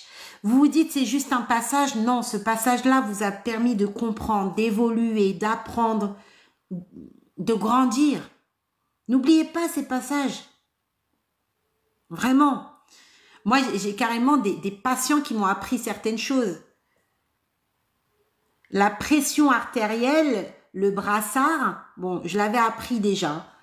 Mais il y a certaines choses, voilà, à chaque fois, je gonflais, je comprenais pas, ça sortait, ça se dégonflait, tout ça. Mais c'est un patient, il m'a appris, vous voyez, c'est bête, hein, c'est même pas le soignant, c'est le patient. Mais, vous voyez, il y a tellement de petites choses. L'homme, peu importe qui vous soignez, peu importe qui vous accompagnez, a cette petite richesse qui peut vous apporter, même un petit instant, même une petite minute, une seconde, il peut vous apporter quelque chose. Même un regard, ça peut vous apporter quelque chose. Mais qui disait à ma binôme de nuit, elle est noire mais gentille. Ouais. Mais c'est dur, mais c'est mignon. Allez. Parce que dans sa tête, les noirs étaient pas gentils. Mais tu vois, elle grandit, cette dame. Elle grandit parce qu'elle dit, bah non, finalement, bah, être noire, c'est pas... C'est beaucoup de patience, oui. Il faut, bah, de toute façon, pour ce métier-là, il faut beaucoup de patience. Hein. Eh oui, hein. Il faut beaucoup de patience. Voilà, voilà. En tout cas, je vous souhaite une bonne après-midi, une bonne fin de dimanche. Et je vais commencer à corriger mes VAE, là. J'ai quelques petits messages à envoyer.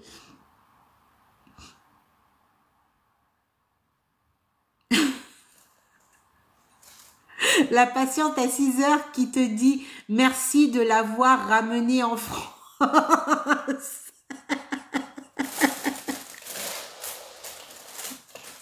Ah non, mais aussi ils sortent des trucs. Hein.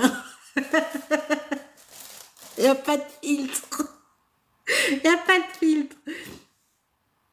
Oh là là là là. Ah ouais. Hein. Ah ouais. Voilà, ne restez pas sur ça. Restez pas. Nos aînés ont tant de choses. Ne restez pas aux aérations. Restez pas sur ça. Restez pas. Franchement, ça en vaut pas la peine. J'ai adoré ce live. Ah bah merci à toi alors. On discute ensemble. Hein. On tourne un peu en rond. Comme j'ai pas organisé aujourd'hui, je l'ai fait vraiment à la Walligen. C'est pour ça. J'ai ma petite lavande. J'ai mes sacs de lavande de l'année dernière qu'il faut que je vide pour les remplir cette année. J'ai plein de choses à faire aujourd'hui encore.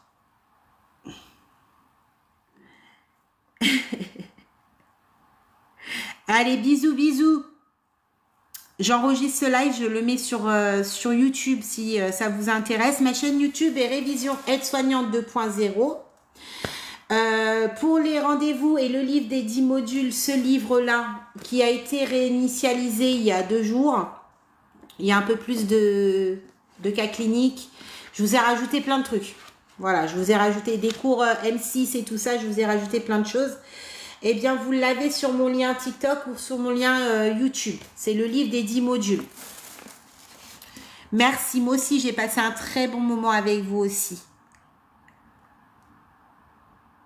Oui, pour les accompagnements, rendez-vous, c'est là. J'ai ouvert la session coaching à 54 €, mais en fait, c'est coaching, attention, pré-rentrée. Là, il y a déjà une personne qui est rentrée. L'objectif, en fait, c'est de vous préparer avant la rentrée. Donc, je vous mets dans un espace groupe, je vous envoie des trucs, et puis de temps en temps, on se prend un rendez-vous pour réviser ensemble. Mon YouTube et ton petit déjeuner. C'est vrai. Alors, après, tu vas plus pouvoir me supporter. Hein. Tu vas plus pouvoir écouter ma voix. Bon dimanche à vous tous. Bon dimanche. Bisous, bisous. Allez, je vous laisse. J'ai des choses à faire. Mouah.